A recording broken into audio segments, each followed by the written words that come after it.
E aí, mulherada, sejam todas muito bem-vindas a mais um episódio do Pod Nosso. Eu quero falar sobre a música, eu quero falar sobre o que é a música, né? Desde quando e tudo mais, que eu acho que é uma curiosidade onde começou. Mas eu falei pra Nive, ó, a gente vai trazer ela pra gente tirar coisas que talvez as pessoas não... por aí são tão mais sérias, né? Podcasts tão mais, assim, elegantes, né?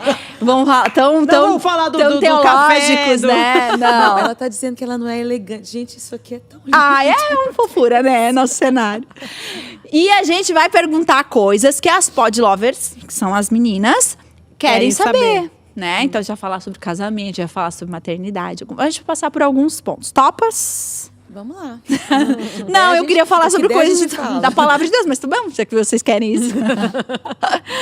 Bom, eu queria começar mesmo perguntando sobre a música, né? E a música, ela faz parte da sua vida, né? A adoração, desde muito nova. Eu conheço um pouquinho, né? Porque eu já assisti outros podcasts que você participou e tal. Até pela influência da sua família, né? E, enfim... Conta um pouquinho se, de fato, o que você tem vivido hoje, né, como serva de Deus na adoração, é algo que você sonhava, que você imaginava? Eu sei que você até começou uma outra formação antes disso, né? Enfim, como que você se vê hoje, assim? Como começou e se, de fato, você tem vivido algo que o Senhor tem chamado há tanto tempo, né? Se você se sente nesse lugar. Larissa, eu venho sendo desconstruída por Deus desde os anos 2000. Né, desde o final da década de 90, anos 2000, eu passei por uma desconstrução muito grande. Né, e eu acho que é isso que acontece quando a gente se depara com a presença manifesta de Deus. Né, o Lipão estava pregando ainda há pouco, né, sobre Paulo, né, Saulo de Tarso, quando ele tem esse encontro com Jesus e muda tudo.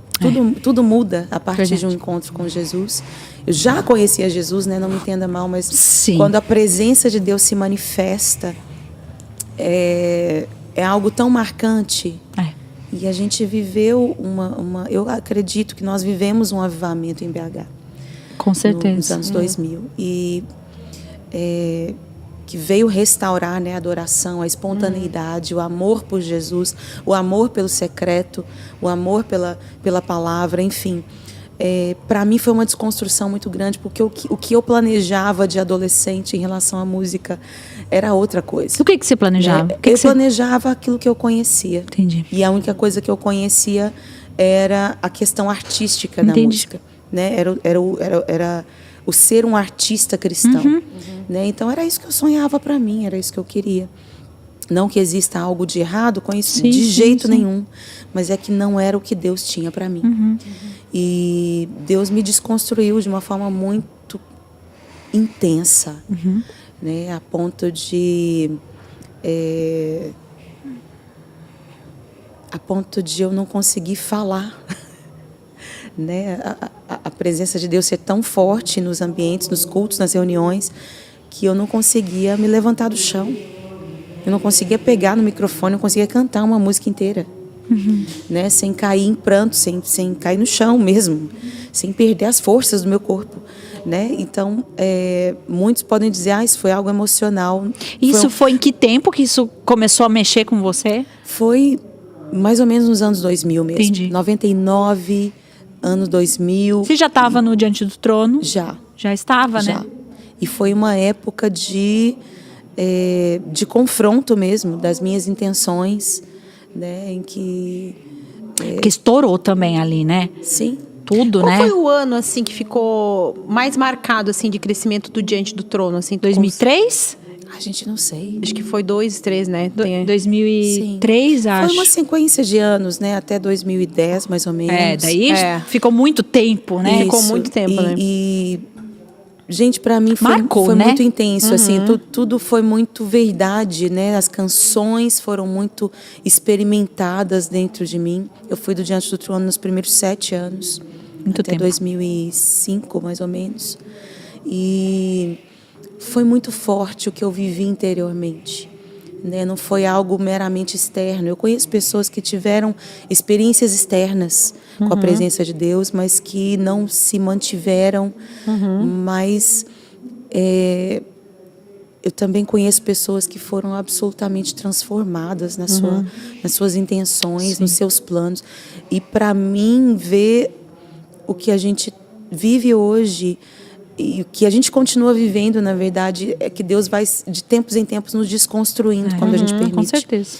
Né, e te levando para o centro da vontade dele, te alinhando, consertando os seus caminhos, te levando novamente ao arrependimento, para que você recomece, né? E para que você feche ciclos e os recomece da maneira certa. E uma coisa que eu sei é que, conhecendo Jesus, quanto mais a gente conhece Jesus, menos a gente, como é que fala? Menos a gente consegue se orgulhar, se gloriar. Sim. Sabe? Quanto mais a gente olha para ele, mais constrangido a gente fica e mais a gente sabe que a gente não sabe de nada e que a gente precisa dele desesperadamente. Então, o que eu sei é que Deus continua nos desconstruindo na medida em que a gente vai caminhando com ele. Você estava ministrando até uma música e eu fui assim, estava sentindo muito, tendo um sentimento muito forte. Eu não estou tentando lembrar aqui, foi a última, eu não sei se foi a penúltima música, que eu estava sentindo muito, pensando muito sobre isso, de não tem, acho que, lugar melhor, assim, um lugar que eu mais me sinto com uma adrenalina no Senhor, que é estar totalmente servindo nesse lugar de serviço na mão dele, mas ao mesmo tempo extremamente constrangida por quem ele é e o que ele faz. Não sei se essa adrenalina de estar assim na ponta, no time do Senhor, servindo, porque, não sei, um pouco da minha personalidade, eu sou assim, eu tô fazendo. Será? É um lugar que eu gosto. E o meu cuidado é ficar. Cuidar com isso mesmo, né? O que eu tô fazendo? Se eu não tô fazendo no mecânico e porque eu sou acostumada a fazer. Mas até, por exemplo, a minha última experiência foi lá no Rio Grande do Sul. Eu sentia muito isso, assim. Eu me sentia muito parte do time do Senhor, mas ao mesmo tempo extremamente constrangida e sumida, sabe? Assim, parecia que eu via os milagres do Senhor e assim, contemplando e sendo constrangida por ele. Então, esse lugar de serviço e ao mesmo tempo de ser inundada porque ele, é por causa dele, ele, tem a ver com ele, de sumir mesmo, né? Eu acho que aquela que ele cresça, que eu diminua. Eu amo essa música. Que ele é muito maravilhosa. E eu fiquei pensando sobre isso, né? Que é justamente isso. Porque eu acho, né? E você pode me corrigir, mas existe uma influência muito grande do que acontece nas igrejas, muito por influência dos púlpitos, né? Das influências que estão ali. Então, por isso que esse lugar que você ocupa, justamente se não há essa desconstrução de tempo em tempo da parte do Senhor, eu acho muito perigoso. A gente se acha com muita facilidade, né? O ambiente da plataforma é cercado de muita bajulação, de muitos interesses e de muito engano quando nós olhamos para nós mesmos e achamos que é por nossa causa, né? Então, nosso coração se engana com muita facilidade. E vez por outra a gente precisa lembrar, né? A Ana Paula tem costume dizer isso, que nós somos o burrinho onde Jesus monta para entrar em Jerusalém, exato. Né? Não é por nossa causa, não é a nossa beleza, não é o nosso mérito, não são os nossos dons, né? E a gente precisa se cercar dessa consciência, retornar para essa consciência sempre, para que a gente não se perca e não perca o nosso galardão, né? Eu tenho meditado muito sobre o Sermão do Monte, tenho ensinado sobre isso nos últimos tempos em discipulado. E o Sermão do Monte é um lugar para onde a gente precisa voltar. Felizes são os pobres de espírito, porque deles é o reino dos céus. Felizes são os que choram, né? Os que têm fome e sede de justiça, os mansos, né? Então, a gente precisa retornar para isso, porque a gente vive uma realidade, igreja no Brasil, que ainda está muito glamurosa. Exato. E ser igreja, a maioria das vezes, simboliza abrir mão desse glamour, né?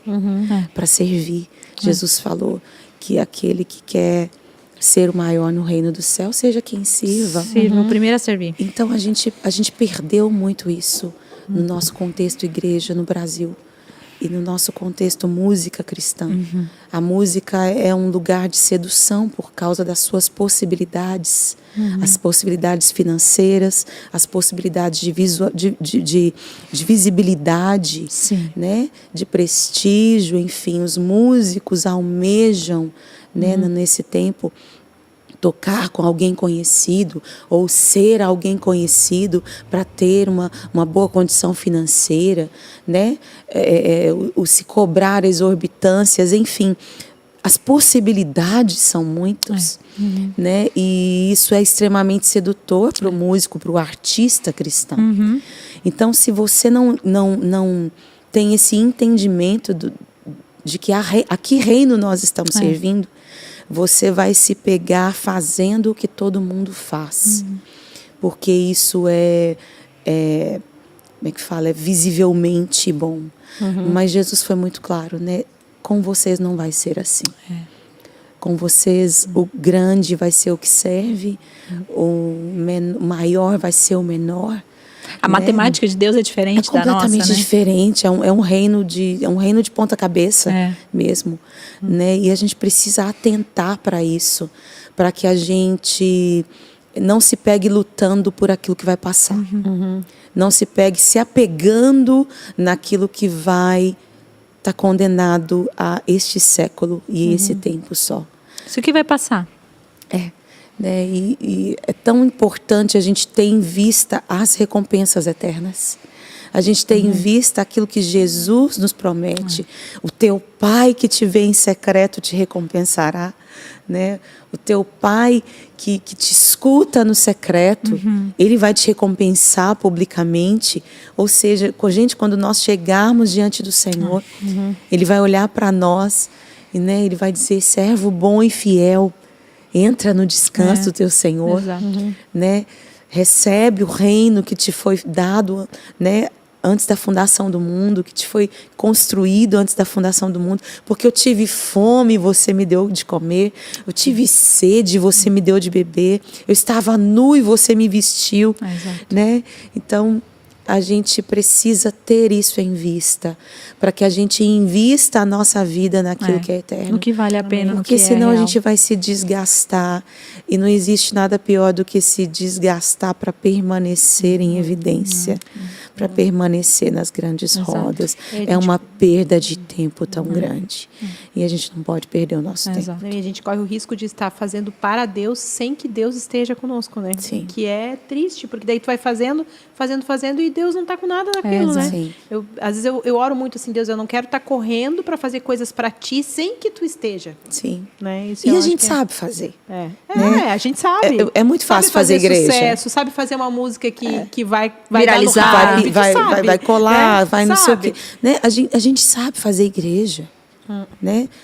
Vamos abrir um salão, a gente pinta de preto, coloca um telão de LED, um grupo de louvor que canta muito bem, que toca, tá? Nada de errado com essas coisas, mas é que existe uma fórmula, né? A fórmula dos nossos dias, a característica da nossa geração é essa, e às vezes a gente acha que isso é o que importa, quando na verdade existe uma atitude interior pela qual a gente precisa zelar diante de Deus, e que a gente não pode perder. E é uma guerra constante contra a nossa carne, contra as expectativas humanas, né? Contra os olhares das pessoas, o que as pessoas almejam e o que elas acham que precisam, né? Para suprir a expectativa do coração de Deus. Então a gente tem sempre essa escolha diante de nós. A quem eu quero servir, a quem eu quero agradar. Me lembra aquele texto, né? Nem todo aquele que me diz Senhor, Senhor entrará no reino dos céus, mas é somente aquele que faz vontade do Pai que está no secreto. E, por exemplo, se fala, né? Nem todo aquele que me diz Senhor, Senhor. Então tem pessoas que vão levantar as mãos, que levantam as mãos, né? Que acham, ou de alguma forma, aparentemente dizem Senhor, Senhor, mas... Não, eu acho que até a gente estava conversando um pouquinho nos bastidores, né? Nesse tempo, assim, muito triste, assim, né? Algumas coisas que a gente vê, assim, e o cuidado que a gente precisa ter, né? Aquele que está em pé, cuide para que não caia, né? Sondar o nosso coração diante do Senhor. Por que a gente faz o que a gente faz, né? Para quê? Para quem? Então... como é que fala? Medir as nossas intenções, né? Exato. Jesus fala em Mateus 23. Mateus 23, ele desce o couro nos fariseus.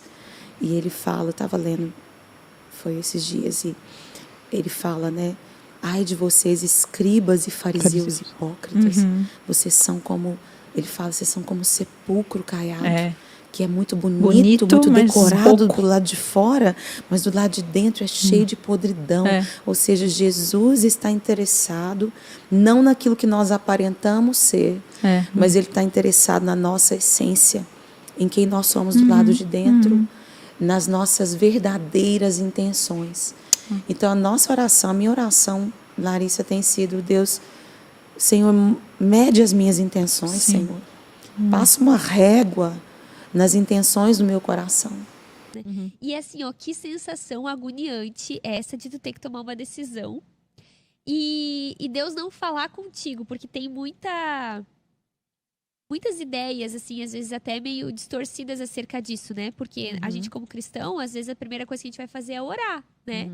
Na expectativa de que Deus vai nos dar uma resposta.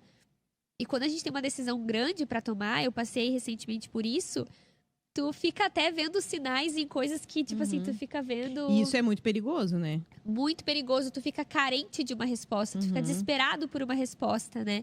E tu quer muito trombar na rua com uma irmã do coque que vai te falar uma palavra, daí tu vai dormir, tipo, cara, essa noite eu vou sonhar. Deus vai me dar a resposta em sonho.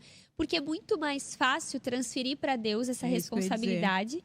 E seria muito bom, né? Tipo, humanamente falando, ter essa segurança, né? E tem muitas coisas que Deus nem vai direcionar, nem vai falar, né? Essa situação que eu comentei, que eu tive que tomar uma decisão grande.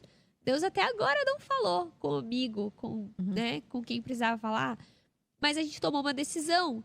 Não tá em desacordo com os planos de Deus, com o que a palavra fala. Pelo contrário, tá muito em acordo. Mas às vezes a gente tá em dúvida entre algo nobre e algo que também é nobre. São duas coisas que Deus aprova, né? Então, é tão difícil, assim, e faz a gente ser homem e mulher, literalmente, porque é a gente que vai viver as consequências de toda e qualquer escolha, né? E quando Deus não fala, Deus não responde, claro, abre parênteses, em muitas situações Deus responde, né? Eu já passei por situações, imagino que vocês também, em muitas situações Deus fala claramente. Desenha, usa pessoas, usa situações, mas tem situações que não, né? Que Ele nos dá a graça de escolher. E a gente que vai ter que viver as consequências disso, porque foi uma escolha nossa. É loucura. E isso é por exemplo, não sei, vocês já, com certeza já ouviram, e quem tá em casa com certeza também. É esse negócio tipo assim, ai, Deus me disse pra eu mudar pra tal lugar. Daí dá tudo errado. Aí a pessoa volta ou passa maior tipo assim, nitidamente, acaba casamento. Sabe essas histórias que você fala assim, gente... E é muito interessante porque, por exemplo, a gente já teve aconselhamentos que a gente falou assim, olha, a impressão que dá é que Deus tá muito doido, assim, ou Deus muda de opinião a todo momento, porque de repente Deus mandou mudar. Aí depois Deus se arrependeu. Aí não era isso, bem isso, era outra coisa que Deus disse agora. Aí Deus vai lá e fala que daí tem que terminar, não sei, o casamento. Aí porque Deus... E assim, que eu acho que não é o assunto específico que a gente está falando aqui, mas eu penso nisso com relação a esse misticismo de que toda hora Deus tem que falar, senão também não ando para frente, ou também ao contrário, né? Não que me trava, mas talvez ao contrário. Tudo é Deus falando por causa de um desejo do meu coração. E aí bota na conta de Deus e segue depois, frustrado com Deus, porque Deus disse e na verdade... Olha, eu tô com um negócio na cabeça aqui, que eu tomei uma decisão... nós tomamos uma decisão há 3 anos atrás, de um negócio específico. E aí, lá em casa, né? E aí, eu tenho um prazo para tomar outra decisão com relação àquilo que eu decidi. Entendi. Se eu vou pra frente, se eu vou pra trás e tal. E não chegou esse prazo. Mas como não aconteceu, acabou que investir nesse negócio que nós decidimos em casa... é trabalhoso pra mim. Então, o que eu disse? Eu chamei o Lipão chorando, falei assim, ó, chega. Eu achei que Deus estava nisso, eu achei que Deus tinha mandado isso, e Deus não falou. E Deus não tá fazendo o que Ele disse que eu me submeti a fazer tudo isso, e de repente não aconteceu. Então, assim, ó, não tô entendendo Deus, e tal, e tal. Gente, o Lipão, eu não me esqueço. Faz um mês, mais ou menos. Ele sentado no chão, ele assim, para. Deus não disse nada. Para de dizer que é promessa. Porque eu falava, não era promessa de Deus? Cadê a promessa? Ele falou, para de colocar na conta de Deus. Deus não falou. Isso foi uma decisão nossa. E que se Deus quiser abençoar a nossa decisão, se Ele estiver junto, Ele vai fazer. E se Ele não estiver, Ele não vai fazer. Agora, você colocar como palavra de Deus, promessa de Deus, onde foi que Ele falou? Perfeito. Gente, eu fiquei assim, totalmente... Eu não sei nem explicar. Eu tava construindo tanto essa narrativa dentro de mim que eu me apoiei nisso. É promessa de Deus, porque eu senti, porque eu acho que é legal, porque é nobre. E, na verdade, não. Tem o lance da paz também, que as pessoas falam muito, A paz, né? a tal da paz, que eu não sei como que é Acho isso. que é Colossenses capítulo 3, verso 15, que fala, né? Que a paz de Deus seja o árbitro, Como? seja Mas o que juiz. é essa paz, né? Exato. E as pessoas... É muito fácil... considerar essa paz, você achar que é uma paz de Deus e é uma paz do teu conforto, né? Eu tô em paz em namorar esse menino, porque Tô ele em é paz tão em terminar um lindo. casamento que às vezes... Não era isso. Não é esse o desejo de Deus pra esse tempo, não é. É Eu vou muito falar uma perigoso, coisa né? que talvez choque, assim, que as pessoas não esperam de alguém que é um... Meu Deus, ela vai falar algo chocante, pessoal. Aumenta Inédito. o volume. Coloca inédito. Não, mas eu vou... talvez algumas pessoas não esperem isso, principalmente da gente que tecnicamente é pra ser mulheres pra ser crente. espirituais, né? É pra ser crente. Mas eu tá difícil. poucas vezes na minha vida, pouquíssimas, assim, teria que puxar muito na memória, Deus me deu uma direção, assim, clara pra alguma coisa que eu fiz na minha vida. Pouquíssimas. Eu não consigo lembrar agora nenhuma, talvez tenha, entendeu? Sim. Que assim, Deus falou assim, ó, Letícia faz isso. Nossa, eu também. Pouquíssimas, né? É, E as são pessoas- exceções, né? E as pessoas imaginam ou esperam que tudo que a gente faz é guiado por uma coisa assim cósmica, vinda de Deus, uma palavra, Deus falou no ouvido, Deus me deu direção. E, inclusive, eu não gosto, quando eu percebo, quando eu tenho alguma direção que eu considero que foi Deus que me falou, eu não falo que foi Deus. Também, não fico comunicando às pessoas. Ai, Deus me disse para eu fazer isso. Eu não faço isso também, porque eu acho que o nosso coração também é enganoso. A gente vai saber depois, A gente talvez. vai saber depois. Então, eu entendo o seguinte: toda a minha vida ela é entregue para o Senhor. Tudo, em todos os sentidos, a minha vida, a minha profissão, minha casa e tudo. Então, eu entendo que Deus vai conduzindo as coisas na minha vida, né? E vai me levando a lugares. E à medida que ele não aprova algo ou que ele não quer, ele vai trancar e vai impedir que aquilo aconteça. Eu tenho isso, sabe? Então, eu vou tomando as minhas decisões de acordo, né? A gente pode pegar ali alguns princípios, né? Primeiro, tem que estar alinhado com o que a palavra diz. A gente pode perguntar para as pessoas com um conselho, né? Porque na multidão de conselhos habita a sabedoria, né? Então, a gente pode ouvir as pessoas, né? A gente pode também ter um crivo desse da paz, apesar de ser uma coisa muito subjetiva, né? A gente vai percebendo, assim... Que Deus vai ajeitando as coisas. Então, eu vou caminhando. Eu não tenho uma... E às vezes eu já fui caminhando, e Deus bloqueou, e aí eu também não insisto. Sim, Aí eu digo, então acho que não é por aqui, sabe? concordo Então, plenamente. assim, às vezes as pessoas Então. esperam uma coisa muito espiritual, né? E não é. Eu acho que até esse final aí foi uma das coisas que a gente conversou, nessa mesma conversa que a gente teve, que que foi uma junção de várias coisas. Essa conversa foi uma junção de várias coisas que eu achei que era de Deus e foi completamente diferente do que eu imaginei. E aí, nessa conversa, por exemplo, esse final, né? Ele falou assim, eu falei assim, ok, mas por exemplo, eu voltar atrás numa decisão que eu tomei, ela é importante a partir do momento que eu percebo que insistir não deu certo. E ele falou assim, eu não concordo. O que é não dar certo? Qual é o tempo que você precisa insistir para dizer não deu certo? É você que diz não está dando certo? Eu disse, meu Deus, mas então é muito difícil. É muito difícil você se guiar querendo que seja algo que vem de Deus. Porque assim, então como que eu vou saber? Ele falou, você vai saber.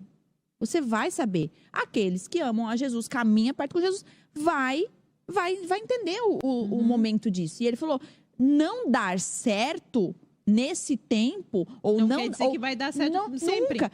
Isso, e assim, e o que é não dar certo? Não dar certo conforme o que você estabeleceu E os que não dá padrões certo. desse mundo também. às vezes, Exato. né? E aí eu fui colocando, mas olha, não deu certo isso, olha só isso aqui não deu certo isso aqui. Ele foi falando, Lari, para de ser mística, seja racional. Vamos falar de cada um? Aí ele foi pontuando, é racional, calma, não é o tempo, ainda tem muito tempo, você é muito nova. E ele foi colocando umas coisas, ele falou assim, para de ser imediatista e colocar na conta de Deus uma coisa que, assim, não toma decisão. Perfeito. Se Deus, de fato, não... Ele falou assim, por exemplo, todas essas coisas, eu, como teu marido, não percebo nenhuma delas que é tempo de desistir. E pra mim, assim, não deu certo no sentido do que eu estabeleci. Ele falou assim, eu tô tentando levar as palavras dele, mas que foi muito chocante pra mim, muito importante pra mim. Ele falou algo como assim, não dá certo numa medida que você disse que seria bom se desse, talvez está dando certo para aquilo que Deus quis. Daí ele falou assim, para de querer ter o controle das coisas. Você toma decisão em cima dos espaços que Deus te dá para tomar decisões. E nesses espaços aí, você não pode decidir nada, porque tem ainda tá no coisas tempo. que estão completamente nas mãos de Deus, que a gente tem que apenas caminhar, né? Indo na direção daquilo que Deus espera. Mas eu entendo que as pessoas, elas têm essa necessidade, bem o que a Cal falou, de transferir para alguém, porque existe uma medida que é a nossa responsabilidade. Existe a soberania de Deus e a responsabilidade humana. Existe um padrão dentro do nosso comportamento que precisa... Que faz parte tomar decisões. E aí a gente não quer, porque é muito fácil. Se a gente disser que foi Deus, a hora que der errado, eu vou poder culpar alguém. Né? Então a gente quer transferir para alguém, né? Aí entra o cuidado em relação aos conselhos, né? De fato, é muito prudente pedir conselhos, a Bíblia nos encoraja isso, né? E a Lari tá testemunhando algo que foi fruto de um conselho, né? E eu peço muito conselho, assim, quando eu preciso tomar alguma decisão, até para pequenas coisas, assim, tipo... eu tô melhorando, por exemplo, eu fui ontem escolher um óculos, né? Que a Annalise quebrou meu óculos, daí tive que mandar fazer um novo óculos. Esse é o terceiro óculos que eu uso. Os 2 primeiros, gente, eu fiquei muito tempo pra decidir, sabe? Eu provava, tirava, e cada vez que eu provava mais opções, eu ficava mais confusa. E ontem foi muito rápido, eu provei ali, esse, sabe? Então, tu vai aprendendo também, até se conhecer, entendeu? O que é importante pra mim, o que eu valorizo, o que eu quero, pra onde eu vou. Tu vai amadurecendo nessas decisões da vida, assim, né? Com base até nas experiências também, né? Também, e até de autoconhecimento, por exemplo, falando de moda, óculos, roupa, tu vai entendendo, é isso que eu gosto, isso que eu não gosto, esse é meu estilo, esse não é, né? Mas eu sempre preciso de uma opinião do Geise. Quando, por exemplo, é pra comprar alguma coisa, eu sempre quero ter pelo menos o ok dele, assim, sim. né? Natural, eu acho, mas antes eu abria pra muito mais pessoas. E quando eu tenho uma decisão grande pra tomar, eu tenho muitas pessoas perto de mim, Deus me deu essa graça, que são pessoas que são incríveis, são cristãos, né? Então são pessoas maduras, são pessoas muitas mais velhas que eu, mais experientes, que têm conhecimento da palavra. E aí tu começa a abrir, e eu tenho esse problema que daí eu vou me abrindo e vou me perdendo, vou me espalhando. E aí, tu começa a ouvir opiniões. Nossa, faz muito sentido. Nossa, faz muito sentido. Só que daí, de repente, tá todo mundo... Cada um tá falando uma coisa, entendeu? E uma pessoa que tu admira muito e que tu confia muito tem uma opinião muito firmada. E outra pessoa que tu admira muito, que tu respeita muito, tem outra opinião bem o contrário, muito firmada. E tu fica... Não. E daí, esse é o problema de também se ancorar demais nos conselhos. Que é, mais uma vez, tentar transferir, talvez, a responsabilidade para alguém. Que seja Deus, que seja um pastor, que seja uma amiga. Porque assim, qual que é o grande peso de tomar uma decisão? Não é tomar a decisão, é sustentar a decisão As consequências e da viver as decisão. consequências. Exato. Por isso, muitas vezes, a gente até sabe qual é a decisão que a gente tem que tomar para algumas coisas, só que é duro demais, é difícil demais. Tem que ter coragem, né? Tem que ter coragem. Muitas vezes é contra a nossa vontade, não sei se vocês já passaram por isso, provavelmente sim, mas a gente tem que tomar uma decisão que sei lá por quê... Cara, eu acho que é isso. Mas tu não quer de jeito nenhum, entendeu? É totalmente contra a tua vontade em todos os aspectos. É a renúncia da renúncia da renúncia da parte ruim de tudo. É tão difícil esse lugar e às vezes Deus nos pede coisas assim, né? Pediu pra Jonas, por exemplo, né? Uma coisa que era de Deus, mas que ele não queria. Então, às vezes é duro e aí tu quer se enganar pensando, não, mas não vou tomar essa decisão. Porque daí tu tá olhando pro quê? Pra tua vontade, né? Pro teu conforto. Vamos? Bora. Hoje nós vamos falar sobre um assunto muito importante. A E é Letícia mesmo? ama Tem muita, Tem muita tem propriedade. muita propriedade pra falar, autoridade. Pô, Larissa. Meu dedão assim, ó. Nós vamos falar sobre vida sexual. Assuntão, hein? Assunto top. E o EP de hoje não é só pra quem faz, é pra quem também não faz. Como assim? Ô, gente, a gente tem que normalizar as coisas aqui. Não ficar rindo toda hora. Hoje é só pra quem Não, faz. mas em que pessoal. sentido, Lari? Quem quê? não faz? Tipo, pessoas Que vão noivas. casar, Ah. que namoram e aí sofre a tentação, né? Então a gente vai falar pra todos Até os pra públicos. casais casados que têm dificuldade E com casais isso, talvez não casados, faz mesmo. isso. né? Então é pra todo mundo. Especialistas, né, pessoal? O A negócio gente vai aqui falar, A gente poderia aqui ficar horas falando. Mas é isso, vai ser bem legal. Vai. Por quê? Porque é um assunto que geralmente não fica falando e às vezes também, assim, o que acontece? Todas nós, todas as mulheres, talvez, foram de alguma forma expostas a esse assunto quando menor, né? E às vezes não foi dentro de casa, Uhum. com uma voz de sabedoria, o pai, a mãe, explicando ou ensinando ou protegendo, enfim. Foi, às vezes, exposta a lugares que não foi legal, como na escola, por vídeo, por uma conversa. Então, foi deslacrado isso na mente, no coração das mulheres, né? Esse é um episódio para as mulheres. De uma forma, às vezes, não legal. Uma forma uma ruptura muito ruim na sua inocência, no que você pensava sobre isso e tudo mais. Então, nós vamos falar sobre isso, e eu até quero perguntar isso, como era isso para vocês. Mas também temos outros casos, que por exemplo, pessoas que sofrem com essa área por causa de traumas e coisas que passou quando era menor, quando era adolescente, né? A gente, nossa, tem tantos e tantos e tantos casos, assim, que a gente acaba conhecendo, acompanhando, de mulheres, né? Quando eram pequenas foram abusadas, foram tocadas, enfim. Então, muitas foram expostas a esse assunto de uma maneira que não é legal. E aí, constrói isso na sua juventude, vamos dizer assim, né? Quando você namora, quando você casa, noiva, casa.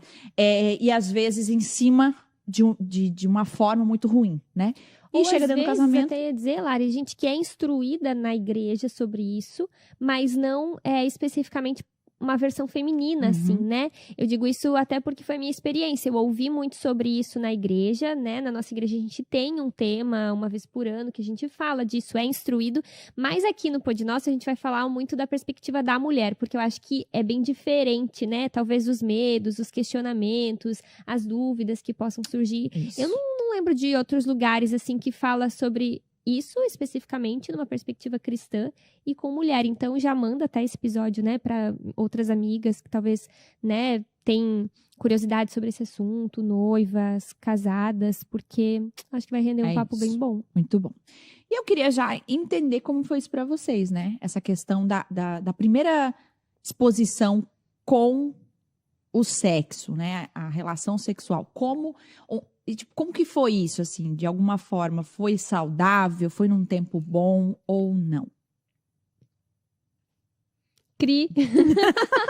Não, assim, acho que a primeira vez, assim, que alguém conversou comigo foi minha mãe, né? Eu me lembro que tinha um livrinho, que eu acho até que é um livro bem clássico, assim, da literatura, até posso perguntar e pesquisar qual que é. Mas é um livro que já é bem conhecido, que fala sobre sexualidade, e a minha mãe conversou comigo. Eu não lembro que idade eu tinha, mas eu creio que tenha sido em torno dos 8 anos. Eu imagino que tenha sido Nossa. mais ou menos aí. Caramba. É. Quanto que a Elisa tá? 7 vai fazer 8. Ah, então. Mas, assim, eu creio que tenha sido aí. Mas eu lembro que depois eu tive uma outra situação bem específica que eu acho legal trazer aqui, que a gente era de uma igreja batista e tínhamos as mensageiras do rei. Os meus pais se converteram, eu tinha essa idade, por isso que eu acho que era perto disso, sabe? E essas mensageiras do rei seriam uns pré-adolescentes aqui, seriam o New. Não, o Shift. Shift, mais específico aqui. O Shift é ali 9, 10, 12 anos. E aí eles fizeram na igreja um momento só as meninas. E aí conversaram com os pais, perguntando se poderiam conversar sobre o assunto. E conversaram com as meninas. E eu acho isso muito legal. Até, inclusive, esses tempos eu conversei com uma amiga que era dessa época. Falei, Mirelle, tu lembra quando lá na igreja? Como é que foi essa experiência pra ti? Porque pra mim foi legal, eu queria ouvir de uma outra criança, né? Porque eu achei muito legal eles trazerem o assunto de sexualidade na igreja, numa igreja que era tradicional, não é uma igreja, sei lá, 30 anos atrás, muito, né, moderno, Muito assim, né? isso. E foi muito legal. Eles falaram sobre a Bíblia, mostraram, assim, foi muito legal. Foi uma experiência bem show e que eu não vejo nem hoje em dia acontecer. Então eu creio que eu fui apresentada de uma forma saudável, assim, sabe? Pensando nesses dois momentos que foram bem específicos. Uhum. E você, Cal? Eu não vivi o contexto cristão, não vivi esse contexto de igreja, e meus pais não falavam muito comigo sobre isso, assim, era um assunto que não vinha à tona, não lembro, assim, de quando criança, pré-adolescente, ou até adolescente mesmo, sentar e ter uma conversa. Eu acho que talvez quando meus pais pensaram em sentar e falar comigo sobre isso, eu já tinha saído de casa por ter saído cedo e então, assim, e eu não tinha namorado até então talvez não sentiram nem, assim, a necessidade no sentido de estar se aproximando de algum perigo, vamos sentar e conversar. Então, eu ouvi muito dos amigos, eu ouvi de primo, era o que eu via, né, já era muito, já era meio explícita algumas cenas, assim, não, assim, de uma maneira tão grosseira, mas a gente via coisas na novela, então eu já entendia. Eu assistia muito a novela das 8, que era das 9, né, sempre assistia. Big Brother, essas coisas. Então, eu fui introduzida no mundo mesmo, vendo, ouvindo as amizades que começaram a viver essa realidade, que compartilhavam comigo. Deus até me guardou muito nesse aspecto mesmo, eu não sendo cristã, mas eu recebi de informação de tudo que é lado, né? Daí, depois, tive muitos amigos homossexuais, então eu via essas versões também. Então, eu não tive uma introdução, assim, cristã no assunto, né? Eu fui aprender sobre esse assunto mesmo, de maneira cristã, de maneira, enfim, coerente, depois, já mais velha, na igreja, ouvindo as pregações e indo atrás, pesquisando, entendendo, assim, mas foi bem largado, assim, não culpo, né? Não é por mal, mas não teve um caminho, assim. É porque eu acho que é muito difícil para os pais. Quem tem filho sabe. Porque a gente não sabe muito como vai conduzir esse momento, se fala, se espera a criança perguntar. O ideal é a gente ter um relacionamento aberto com os nossos filhos, né? Que os nossos filhos tenham liberdade e responder as perguntas que eles fizerem. Esse é o mais ideal, né? Então, inclusive, tentar entender o porquê que a criança está perguntando aquilo, né? Porque às vezes a criança... essa minha amiga Mirelle conta uma história, não lembro se é dela ou se é da irmã dela, mas uma história que é lá da família dela. Que a criança chegou para a mãe e perguntou o que era orgasmo. Não, o que era... orgasmo, ela leu o organismo errado, e aí a mãe deu toda uma explicação, e era outra coisa que não tinha nada a ver. Não, mas é que tá escrito aqui. Não era, entendeu? Então, assim, às vezes a gente responde coisas que a criança não tá perguntando, entender o que a criança tá querendo perguntar. Mas é ela que vai dar o tom, né? Exatamente, mas assim, ter esse canal aberto, ter essa liberdade de falar. E eu acho que assim, na minha família, a gente sempre teve muita liberdade entre todos, assim, sabe? A gente bem livre, assim, então eu acho que isso nunca foi um problema, né? Mas mesmo quando os meus pais não eram cristãos, a gente sempre teve liberdade para falar. Então eu acho que isso é uma coisa que a gente vai construindo na família, porque de fato os pais têm dúvidas, né? E às vezes, assim, até com amizades, discipuladoras, líderes, existe um constrangimento em falar sobre esse assunto, né? Porque é uma coisa íntima, né? É porque geralmente se fala de uma forma muito bagaceira. Vulgarizado, assim. Isso, então dificilmente eu mesmo tenho vontade de rir quando começa esses assuntos, assim. Eu não me sinto confortável de falar. É porque aqui a gente tá falando em uma perspectiva, mas ter que responder, sei lá, eu acho é ruim, né? Mas eu também, a minha experiência, por exemplo, também não foi, meus pais não tiveram isso, assim, pelo menos comigo, né? Não sei com meu irmão como foi, com a minha irmã, que são mais velhos, mas comigo foi ficando, e eu comecei a namorar muito cedo e já logo casei, então, assim, sei lá, também eu acho que não viram essa necessidade, assim, que é muito diferente, por exemplo, como eu faço no caso, o Lipão faz com o Joshua, né? Já teve essa conversa, saiu pra conversar, porque foi como o pai dele fez com ele, assim. Então, é bem interessante, bem legal, assim, foi o resultado dessa conversa. Mas eu lembro que o que eu consumia, olha que nada a ver, mas eu ficava assim, ó, tipo, em livro de ciências, porque eu tinha muita curiosidade nisso. Então, em livro de ciência, depois tarde biologia, que uma página que tinha, eu escondia pra olhar direitinho em casa, pra ver, ficar analisando. Era o máximo que eu tinha acesso, Sim. assim, né? Até um dia em específico que um parente meu, que eu fui na casa de um parente meu e eu precisava pegar um negócio no armário, um casal. E eu passando a mão assim, puxei uma revista. Aí Que foi- antigamente, né, a pornografia era Era revista. Era na revista, é. Hoje nem tem revista, eu Nossa, acho. eu lembro que eu ia com meu pai no barbeiro, eu ficava esperando ele sentadinha, e era com umas revistas assim que... No barbeiro? Onde tu vai Gente. cortar o cabelo de homem, tem revistas assim, pra tu ficar sentada ali esperando. Hoje em Anos dia nem tem 90, mais né? isso, Anos 90, E tinha imagina isso, e se eu vai ter ficava, pornografia assim. Gente do céu, o que é isso? Eu falava, pai, tinha umas coisas Derek, estranhas. Ele, minha filha, não meu. pega aquilo, não pega aquilo. Derek, Sim. meu Deus. Derek. E eu puxei, e aí eu lembro que as primeiras páginas, mas também assim, já fechei, porque daí era um livro de ciência muito... Era muita ciência. Era muito aberto as coisas, né? Daí eu achei que tava demais. Mas eu lembro que foi a primeira vez que eu falei, olha como é dentro. Olha Aham. como que é as coisas, né? E... Ela olhou bem. Sim, uma coisa, né? Bem Mas aberta. aquela assim. coisa de curiosidade De mesmo, curiosidade. né? Aí, a partir dali, olha que interessante.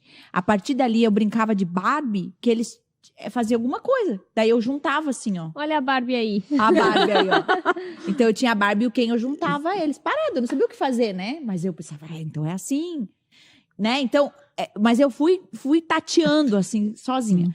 E aí, eu lembro que daí, ó, até uma outra coisa que eu ia perguntar pra vocês, que quando eu casei, gente, de verdade, eu não sabia onde é que colocava. Uhum. E eu já vi muitas mulheres falando isso, assim. Meu medo, inclusive eu tive uma conversa recente, não, faz uns 2 anos, com uma pessoa que eu não imaginava que tinha essa dúvida também. Uma pessoa super descolada, super à frente, vambora, ia casar, me chamou de canto e falou, eu tenho medo porque eu não sei bem certinho onde que é. E eu tô com medo porque eu não sei se eu tenho que fazer Tá alguma gravando coisa. isso mesmo? Não, é sério. Tem muita gente que tem dúvida nisso. Ó, Claro, depois a e tem Cauane, ela vai lá pro Gustavo e diz assim, Gustavo, Corta os minutos corta tais. que a Cauane, ela é assim, gente. Ela manda o Gustavo cortar. Mas é sério. Mas por quê? Porque, de alguma forma, por exemplo, até ginecologista, fui eu que fui sozinha. Porque eu imaginava, alguém Sim. vai precisar me mostrar, né? Alguém vai precisar me dizer como que é. Aí chega na ginecologista, ela falou, se você é virgem, você não pode, eu não posso fazer exame de toque. E foi uma série de coisas, assim, que... Por quê? Porque realmente não foi uma coisa construída, né? E aí chega lá dentro, extremamente insegura, porque, obviamente, no meu caso, né, eu tinha uma situação que era o Lipão, que já tinha tido toda uma experiência, né? Já tinha tido várias pessoas. Então, assim, uma vida promíscua nesse sentido. Então, assim, eu pensava, meu... E tu te sentia, assim, que poderia haver uma comparação? Ah, sim, com certeza. Eu tinha muita... Eu pensava, será que eu tenho que dançar? Será que eu tenho que usar alguma coisa Fantasia. diferente? E eu pensava, será que eu tenho que assistir pra saber como que faz, tipo, bem feito? Foi uma performance. Uma performance. Nossa, eu passei muita vergonha no começo. Porque ele falou, não precisa, né? Não precisa. Tá bem ruim. Nós vamos explorando a intimidade. Tu tentou fazer assim? Sim, claro, por causa da insegurança. Sim, que deu certo. Tiazinha, Eu queria acertar. era uma- Não, brincadeira.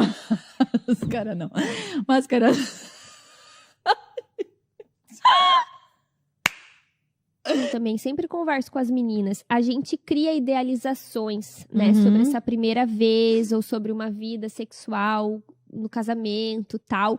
E realmente é maravilhoso. Deus criou o sexo para que nós tenhamos, enfim, prazer também, não só para procriar, né? Nós cremos dessa forma. É uma bênção, é maravilhoso. Deus viu que era bom. Mas as primeiras vezes não são tão idealizadas assim, né? E às vezes a gente vai com toda uma expectativa e acaba que é bem frustrante, porque você tá aprendendo. Eu e o Geis, a gente tava aprendendo. O Geis não teve muita vida lá no mundo, sabe? Então, assim, era um aprendizado e ao mesmo tempo é frustrante, porque às vezes não é na primeira tentativa que você consegue viver aquilo que você imaginou. E aí, às vezes, você, né, não tá bem de saúde, igual aconteceu também comigo na minha lua de mel. Eu fiquei muito mal. Eu só, meu Deus, tossia. Era chá lá no quarto do hotel, sabe? Assim, era uma coisa meio, tipo, pô, não era nada disso que a gente imaginou, né? E eu lembro que um casal lá que a gente cuidava deu um grande BO lá e ficava ligando pro Geise, sabe? Assim, tipo... Não, inconveniente, tudo né? como não era pra ser. Mas assim, foi muito bom. Mas eu sempre tenho essa conversa com as meninas, porque muitas vivem uma experiência frustrante por não se preparar que pode ser um pouco diferente daquilo que você imaginou que seria. Perfeito. E assim, uma outra coisa que também acontece, as pessoas atribuem, mas eu me guardei, então Deus vai abençoar e vai ser maravilhoso. E às vezes não é. As pessoas descobrem ali problemas que às vezes dor, às vezes tem outras coisas que envolvem ali trauma, enfim, né? Então a pessoa acho que também tem que entender, em cima disso que tu falou, que o sexo é uma construção. A vida sexual é uma construção. Não é a tendência é que fique melhor com o tempo, né? E não ao contrário do que às vezes as pessoas, até que não creem em Deus, pensam dessa forma, né? Então, um super desempenho, mas não, a gente crê que vai ficando melhor, porque a gente vai se conhecendo mais, vai conhecendo como casal, né? Eu tinha uma amiga que dizia sempre assim, Lídia, como é que tu vai casar virgem? Porque tu tem que ver, é muito diferente, tem homem que é ruim, que não sei o quê, que não é bom, tu tem que experimentar pra saber se tu vai gostar. Ouvi muito isso. Porque as pessoas pensam dessa forma, né, numa performance, e não é assim que funciona quando a gente é cristão. A gente entende de uma outra forma, a gente entende que a gente vai construir algo junto, então pode ser que não seja bom, mas pode ficar. Mas aí, assim, experimentar porque tá baseado num... Então, todo relacionamento, a pessoa é baseado no... A gente ouve muito disso, não sei, a Cal deve ter ouvido, né? Mas eu ouvi também. Genitálias. Tipo, como assim, né? E realmente, agora, óbvio, né? Nisso tem... Ao mesmo tempo, eu já vi também. Claro que isso não é o principal do casamento, a relação sexual. Mas ela é muito importante, né? Ela é muito importante. E você vê, por exemplo, pessoas que têm problemas nessa área e às vezes destrói o casamento. É o começo de um fim. Né? Por causa de dor, por causa... Aí já não quer mais, né? Porque tá doendo, então já tentou, eu não quero mais. Ou procura ajuda e não dá certo. E nisso... vai perdendo, porque a relação sexual dentro do casamento, ela tem várias consequências. Além dela ser espiritual, né? Isso é... A Bíblia fala, por exemplo, né? É uma ordem, né? Ela é uma ordem, é raríssimos os casos que você precisa se abster disso, né? Se não for para oração, jejum, né? Por quê? Porque precisa, isso é uma proteção do casal, né? Blinda o casal. Ela gera várias coisas, como, por exemplo, o carinho. É muito diferente quando Muda você o passa clima. tempo sem e quando você tem isso mais regular, assim. O carinho, o clima da casa, a afinidade. Parece que a gente... Sabe aquela coisa assim, parece que eu ia falar um negócio, ele fala...